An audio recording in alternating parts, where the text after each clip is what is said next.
சிறப்பான வரவேற்பு வழங்கியது உங்களுக்கும் நன்றி தெரிந்து கொண்டு உங்களை பற்றி விவரங்களை வள்ளிநாயகம் உங்கள் அண்ணன் வாயிலாக தோழியின் வாயிலாக நான் கேட்டறிந்தாலும் கூட உங்கள் வாயிலாக உங்களை பற்றிய ஒரு சில விவரங்களை கேட்க வேண்டும். இது கதையின் முறைப்படி வண்டுவிழி கற்கண்டு ஓடி மாதே வண்டுவிழி கற்கண்டு மொழி மாதே வண்டுவிழி கற்கண்டு மொழி மாதே நீ வதிருக்கும் நாடு சொல் ஓதே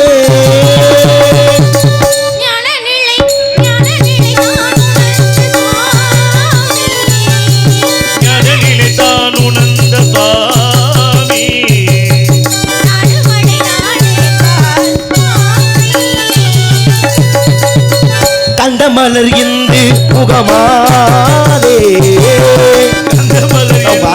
முகமாதே உன் தந்தை தாய் பெயர் என்ன சொல் ஓதே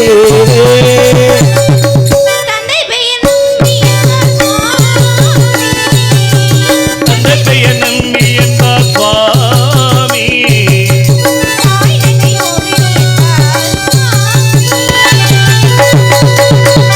பருவ காலத்தை வீணாய் பருவ காலத்தை வீணாய் பாழாக்கி விடலாமோ அம்மா அம்மா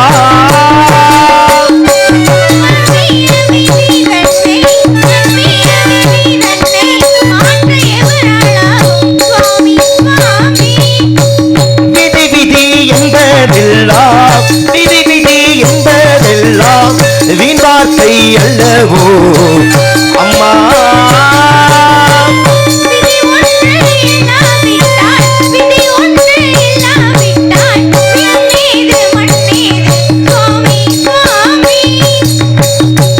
பாருண்டு பசியார பாருண்டு பசியார காலம் ஒன்று வேண்டுமோ அம்மா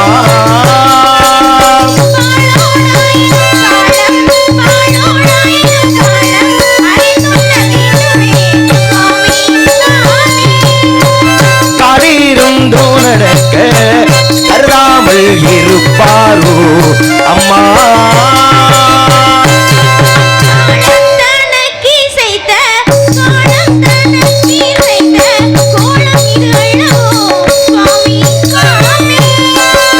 மாமலை கந்தன் கடுகு மாமலை கந்தன் கௌரவம் தெரியாதோ அம்மா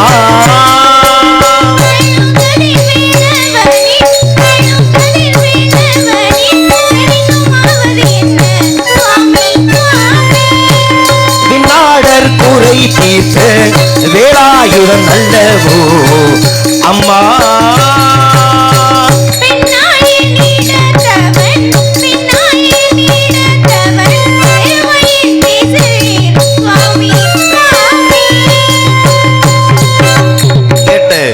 கதை பாடலுக்கு நல்ல ஒரு பதில் பாட்டு. நாடு என்ன நாடுன்னு வள்ளிநாயகம் சொன்னீங்க? தொண்டை நாடு. ஒவ்வொரு நாட்டுக்கும் இந்த நாட்டுக்கு இதுதான் பேருன்னு பேர் வருவதற்கு ஒரு அதிகாரப்பூர்வமான காரணம்னு ஒண்ணு இருக்கும். உன் நாடு தொண்டை நாடு சொல்லிட்டு தொண்டை நாடுன்னு பேர் வர ஏதாச்சும் காரணம் இருக்கா? கண்டிப்பா இருக்கு சுவாமி. என்ன காரணம்? என்ன காரணம்? திருமாவளவர் என்கிற கரிகால சோழர் வேட்டைக்கு போனாரு. நாகக்கண்ணிங்கிற பெண்ணை பார்த்தாங்க. ரெண்டு பேரும் கூடுனாங்க. அந்த அவர் வந்து இந்த நாட்டை விட்டு நாட்டுக்கு கிளம்புறாரு. அப்ப அந்த பெண் கேக்குறாங்க, இந்த குழந்தைக்கு யார் அப்பான்னு சொல்றது? அப்ப கேக்குறப்ப அந்த மன்னர் சொல்றாரு, பிறந்த பிறகு பருவம் அடைந்த பிறகு ஆத்தோண்டை மலர் கழுத்துல போட்டு என் நாட்டுக்கு அனுப்பி வை, எங்க சோழ நாட்டுக்கு அனுப்பி வைன்னு சொல்றாங்க. திரையங்கிற பையன் பறக்குறான். பருவம் அடைந்த பின் நாகக்கண்ணிங்கிற பெண் ஆத்தோண்டை மலர் கழுத்துல போட்டு சோழ நாட்டுக்கு அனுப்பி வைக்கிறாங்க. சோழ மன்னர் பார்த்துட்டு வந்திருக்கிறது நம்ம பையன் தான் தெரிஞ்சவரு. தன் நாட்டுல இருந்து 20 காதலுரத்தை பிரிச்சு அவனை கொடுக்குறாரு. ஆத்தோண்டை அவர் வந்து ஆத்தோண்டை மலர் கழுத்துல போட்டு வந்ததுனால அவனுக்கு ஆத்தோண்டை சக்கரவர்த்தினும் நாட்டுக்கு தொண்டை நாடுன்னு வர காரணம் சுவாமி. ஆக ஆதோண்டை சக்கரவர்த்தி ஆண்டதால் தொண்டை நாடு. அன்னைக்கு ஆதோண்டை கொடின்றது இன்னைக்கு ஊனாங்குடின்னு சொல்றோம். அப்ப ஆதோண்டை என்ன சொல்லக்கூடிய மன்னனால் உருவானது இன்னைக்கு தொண்டை நாடா மாறிடுச்சு. நீ சொல்ற உன்னுடைய நாடு தொண்டை நாடுன்னு சொல்ற சரி. ஆனா தொண்டை நாட்டுக்குன்னு எல்லைன்னு ஒரு கவி உண்டு தெரியுமா உனக்கு? இதுதான் தொண்டை நாட்டின் எல்லைன்னு. என்ன கவி? மேற்கு பவளமலை வேங்கடம் நேர்வடக்கம் ஆர்க்கு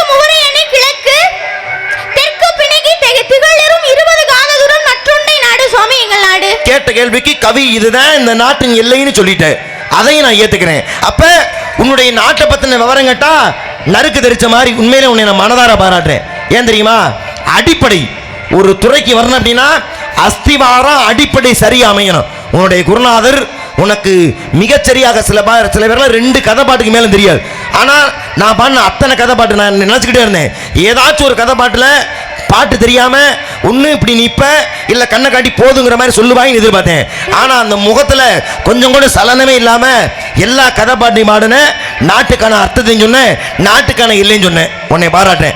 ஆனால் இது என்ன பாத்தீங்களா? என்னம்மா? ஆனால் இது மட்டும் போதுமானா போதாது, விவரம் பேசணும். ஒருவேளை விவரம் கேட்டா பதில் சொல்லுவியா வள்ளி நாயகம்? கேளுங்க சுவாமி. என்ன கேட்டாலும் என்ன கேட்டாலும் சொல்லுவேன். இன்னைக்கு விழா கூடிய கதாநாயகன் யாரு? முருகன். இன்னைக்கு வந்து பங்குனி உத்திரம். அவரை பத்தி கேட்டாலும் நான் கேள்விக்கு பதில் சொல்லுவேன் சுவாமி. இல்ல, நீ இப்ப நேரம் நடந்துக்கிட்டதை நினைச்சு உனக்கு ரொம்ப அடக்கமான பிள்ளை, ரொம்ப நாகரிகமான பிள்ளை நினைச்சேன். ஆனா அது தப்புன்னு இப்ப நான் தெரிஞ்சுக்கிட்டேன். என்ன அப்படி கண்டு? இந்த அதிக பிரசைக்கு தானே மன்றால் எனக்கு கண்டாவே பிடிக்காது. நான் என்ன கேட்டேன் உன்னைய? என்ன கேட்டீங்க? நல்லா கதை பாட்டு பாடுறாமா, அஸ்திவாரம் சரியா இருக்குமா, விவரம் கேட்கலாமன்னா உன் வேலை என்ன? இல்ல சுவாமி, சாமி விவரம் கேளுங்க நான் சொல்றேன், அதோட நிப்பாட்டிக்கணும், அதுதான் உன் வேலை. அப்புறம் இந்த விழாவின் நாயகர் முருகப்பெருமான், நீங்க அவரை பத்தி கேளுங்க. எனக்கு நீங்க இவரை பத்தி கேளுங்கன்னா நீங்க எனக்கு சட்டம் போடக்கூடாது. நான் முருகனை பத்தி கேட்பேன், முனியாண்டி பத்தி கேட்பேன். உனக்கு தேவையா? விவரம் கேட்கறேன்னா சொல்றேன்னு நிப்பாட்டு. அது என்ன முருகனை பத்தி மட்டும் ஏன் வேற எது பேசணும்? நீ பேச மாட்டியா? இது என்ன மிரட்டவே ஆரம்பிக்கல, சரியா? இன்னும் மிரட்டவே ஆரம்பிக்கல. உன் வார்த்தை தப்பா இருக்கு, திருத்திக்க. என்ன தப்பா சொல்லிட்டு? ஆமா, இப்ப நான் விவரம் கேட்கறேன்னா இப்ப முருகனை பத்தி கேட்கறேன்னா இந்த நாடகம் வேற தினங்கள்ல நம்ம சஞ்சரிச்சு சொன்னா அந்த கேள்வி நான் உங்கள்ட்ட கேட்டிருக்க மாட்டேன். சரி, புரியுதா? இன்னைக்கு என்ன விழா? பங்குனி உத்திரம். அத பத்தி கேளுங்க சொல்றேன். வேற கேள்வி கேக்குறீங்களா? கேளுங்க, நான் பதில் சொல்றேன். இன்னைக்கு பங்குனி உத்திரமாமா? எனக்கு நான் வைகாசி விசாகம் நினைச்சமா. எனக்கு நீ இன்னைக்கு தான் தெரிய வச்சிருக்க. யாருக்கும் தெரியாது வாரு. இன்னைக்கு பங்குனி உத்தரா, முருகன் கோயில் யாருக்கும் தெரியாது. நீ தான் புதுசா வந்து வெள்ளிமலையில அப்பா நாடகம் பாக்குறீங்களே, இது பங்குனி உத்தரம். நீ புதுசா சொல்ல போற, அது எங்களுக்கு தெரியுது. இவ்வளவு மண்டகம் இங்க பாரு. நீ இந்த மேடைக்கு வந்து இந்த வள்ளி நாயகியாக நீ அரங்கேற்றம் பண்ணி எத்தனை நாள் இருக்கும்? எத்தனை மேடை இருக்கும்? இது 4வது மேடை. வெறும் 4வது மேடை. உனக்கு வெறும் 4வது மேடையிலேயே நீ எல்லாம் இவ்வளவு மண்டகம் கொண்டு ஆடுறீனா? ஆமா, மண்டகம் பேசிக்கிட்டு இருக்க. நீங்க எத்தனை வயசுல இந்த நாடக உலகத்திற்கு வந்தீங்க? நானா? நான் 10 வயசுல இந்த நாடகத்துறைக்கு வந்தேன். நீங்க யாரையுமே எதிர்த்து பேசாம? ஏன் 10 வயசுல எதிர்த்து பேசிருக்கேன்? அப்ப உங்களுக்கு ஒரு நியாயம், எனக்கு ஒரு நியாயமா? இல்ல தெரியாம தான் கேக்குறேன். நீங்க பேசினா அது சரி, நான் பேசினா அது தப்பா? சொல்லுங்க. அது வெள்ளந்தி நினைக்கிறது வேற. வெள்ளந்தி நினைக்கிற ஆள்கிட்ட விவரம் வினயம் அதிகமா இருக்கும். உன்னை வினயமா இருப்பேன்னு எனக்கு தெரியும். ஏன்னா யார்கிட்ட பாடம் எடுத்து வந்திருக்க பெருமாள்ராஜ மாமாட்ட, அவர் சும்மா வினயம் முடிச்சாரு. அதனால அவருடைய வாத்தியாரை வச்சு ஏத்துக்கிட்ட நீ விவரம் வினயம் இல்லாம இருக்குமா? நல்லாத்தான் வினயமா இருக்கு. ஆனா எதிராளியா இருந்தாலும் நியாயமா சொல்றேன். நான் 10 வயசுல வள்ளியெல்லாம் எழுத்து பேசியிருக்கேன், அப்ப எனக்கு ஒரு நியாயம். இப்ப நீ என்ன எழுத்து பேசும்போது அதை தப்புன்னு சொல்ல முடியுமா? ஆமா, வள்ளி நாயகம் எதிர்த்து யார் வேணா பேசலாம், சண்டை யார் வேணா போடலாம். ஆனா அதுக்கு தகுந்த விவரம் இருந்தாத்தான் அது சரியா இருக்கும். சத்த வெத்து சத்தமா போயிடக்கூடாது. சரி, நீ சொல்ற மாதிரி இது பங்குனி உத்தரம்னு வச்சுக்குவோம். நீங்க பங்குனி உத்தர திருநாளிலே நான் முருகனை பத்தி பேச போறேன். சரி, பங்குனி உத்தரத்துல என்னென்ன சிறப்பு நடந்துச்சுடா நீ சொல்லுவியா? ஏன் நான் சொல்ல மாட்டேனா? சொல்லுவியானா? சொல்லுவேன்னு சொல்ல மாட்டேன், அதோட பாட்டு கேட்டுக்கோங்க சுவாமி, சொல்றேன். சரி சொல்லு, பங்குனி உத்தரத்துல என்ன சிறப்பு நடந்துச்சு? முருகனுக்கும் தெய்வானைக்கும் கல்யாணம் நடந்த நாள். சரி, முருகப்பெருமான தெய்வத்தில் நடந்தது பங்குனி உத்தரம். வேற? உத்தரம். சிவனுக்கும் பார்வதிக்கும் கல்யாணம் நடந்த நாள் பங்குனி உத்தரம். வேற? சொக்கநாதருக்கும் மீனாட்சிக்கும் கல்யாணம் நடந்த நாள் பங்குனி உத்தரம். வேற? விஷ்ணுட்ட பிரம்மாட்ட போய் கலைவாணி இருக்காங்கல்ல, நான் உங்க நாவில் குடி இருக்கணும் வரம் கேட்டது எங்க? அதுவும் பங்குனி உத்தரத்துல. நியாயம். வேற என்ன சுவாமி வேற வேறன்னு கேக்குறீங்க? இதுக்கு அப்புறம் என்ன உங்களுக்கு எடுத்து கூடணும்? ஆனா பரவாயில்ல, சில பேருக்கு பங்குனி உத்தரத்துல என்ன நடந்துச்சுன்னு ஒரு அம்மா சொன்னுச்சு பாரு, எனக்கு இதேமே வெடிச்சிருச்சு. பங்குனி உத்தரம் தான் முருகன் தோற்றுவித்த அடங்கொப்புறானே. பங்குனி உத்தரத்துல முருகன் தோற்றுவிக்கப்பட்டாரா?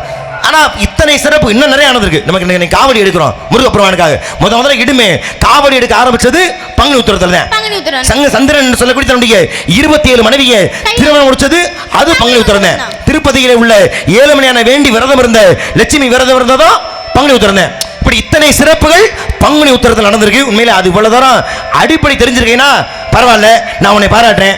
ஆமா, பங்குனி உத்தரத்துல முதல்ல என்ன நடந்துச்சுன்னு நீ சொன்ன? முருகனுக்கும் தெய்வானைக்கும் திருமணம் நடந்ததுன்னு சொன்னேன். யாருக்கு?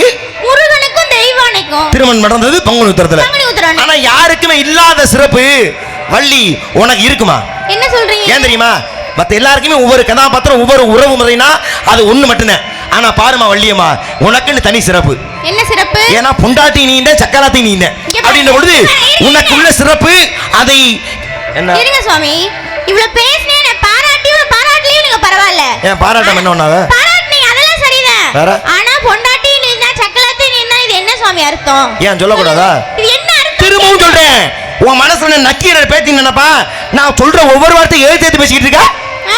என்ன மிரட்டுறீங்க? என்ன மிரட்டுறீங்கன்னா நான் சொல்றேன் முண்டாட்டி சக்கலத்தி நீ ஏன் சொல்லக்கூடாதா? எப்படி சொல்றீங்க நீங்க? சொல்லலாம்ங்கறேன். ஏன் சொல்லக்கூடாதுன்ற? எப்படி சாமி சொல்லுவீங்க? இப்ப நான் பாடின பத்தியா கதைப்பாட்டு நீ பதில் பாட்டு பாடிட்டு கழுகுமா மலை கந்தன் கௌரவம் தெரியாதுன்னு நான் பாட்டு பாடினேன். நீ என்ன பதில் பாட்டு பாடின? பெண்ணால் என்னிடத்தவன் பெருமையின் பேசுறேன். அடுத்து விண்ணாடர் குறை தீர்த்த வேலாயுதம் நல்லவோ அந்த பாட்டிலேயே உனக்கு முருகப்பெருமான மாப்பிள்ளை பார்த்து அந்த விஷயத்தை ஏற்கனவே சொல்லிட்டேனா? அப்ப அப்படி சொன்ன நான் அர்த்தம் தெரியாம நான் உன்னை சொல்லுவேனா? சரி, என்னை போட்டு கேள்வி கேட்கறல, நீ யார் முதல்ல? உன் பேர் என்ன? என் பேர் வள்ளி. ஆடா அப்பா, யாருக்கு நீ வள்ளின்னு தெரியாது. இப்பதான் நீ பங்குடி உத்தரத்துல வெள்ளி மலையில என் வள்ளின்னு சொல்ற. வள்ளியை விட இவ்வளவு வாய் பேசுறீல. ஆரம்பத்திலே ஆட்டங்கட்டி ஆடுறீல. அப்படிதான் ஆடுவேன். அப்படி ஆடுற ஓம் பேர் என்ன? வள்ளியா நிக்கிற ஓம் பேர் என்ன? காந்திமதி. எங்க அன்னைக்கு ஓம் விவரம் என்னன்னு பாப்போம். இப்ப ஊர்ல எவ்வளவு பேர் வைப்பாங்க. ஒரு பெண்களுக்கு ஒரு சக்தின்னு பேர் வைப்பாங்க. ஏன்? அம்பாள் முதல்ல தோன்றியது ஆதிபரா சக்தியாக. பேர் வைக்க காரணம் இருக்கா? இருக்கு. ஒரு திலகவதின்னு பேர் வைப்பாங்க. ஏன்?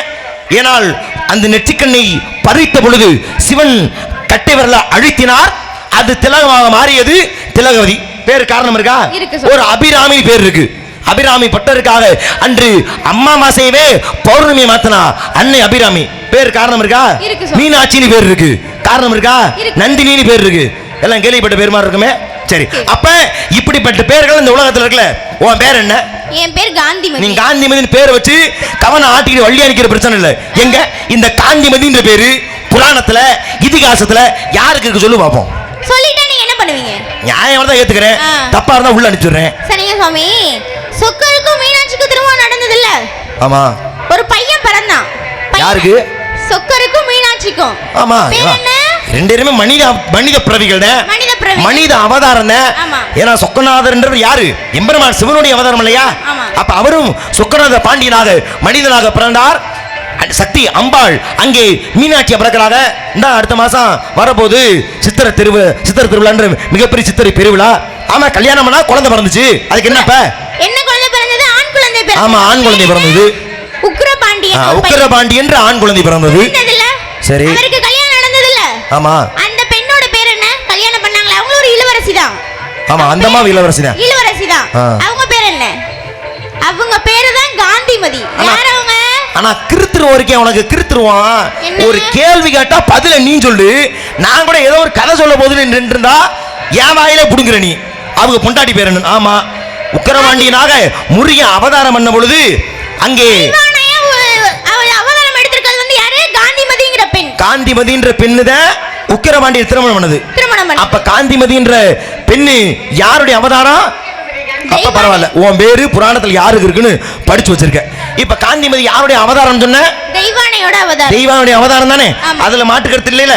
நீ காந்திமதி தானே இங்க நிக்கிற. முருகனை திருமணம் பண்ண போற வள்ளி நீ, முருகன் பொண்டாட்டி நீ. இந்த காந்திமதி யாருடைய அவதாரம்னா? தெய்வானை. உனக்கு என்ன வேணும்? உன் புருஷனோட முத பொண்டாட்டி. என்ன வேணும்? எப்படி நீங்க முருகனை என் புருஷன் சொல்றீங்க? ஏற்கனவே பாட்டே பாடிட்டமா. பின்னாடர் குறை தீர்த்த வேலாயுதம் நல்லவனு, அது அப்பவே முருகன் தான் மாப்பிள்ளை சொல்லியாச்சு. இப்ப என்ன பிரச்சனை? ஏன் சக்காலத்தையும் நீ என்ன சொல்றனா? அங்கே காந்திமதியா வந்தது யாரு? தெய்வானை. நீங்க காந்திமதி தானே. அப்ப முருகன் முண்டாட்டி நீ, முருகன் வள்ளி சக்காலத்தி நீ. இதுல என்ன தப்பு? இல்ல, இந்த கதை இல்ல சாமி, நீங்களா உருவாக்குறீங்க. அப்படி வேணா சொல்ல முடியுமா?